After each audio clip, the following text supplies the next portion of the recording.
Sensibilidad, sí.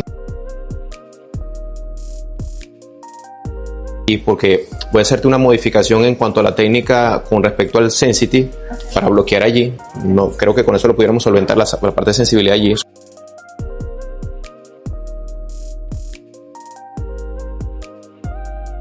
Busco la palpación muscular y eso ahí me da ese dolor. Todo ese dolor del sector izquierdo es irradiado, agarra oído, todo esto, cara. Puede ir inclusive todo aquí, cuello, hombro, sobrecarga de estrés.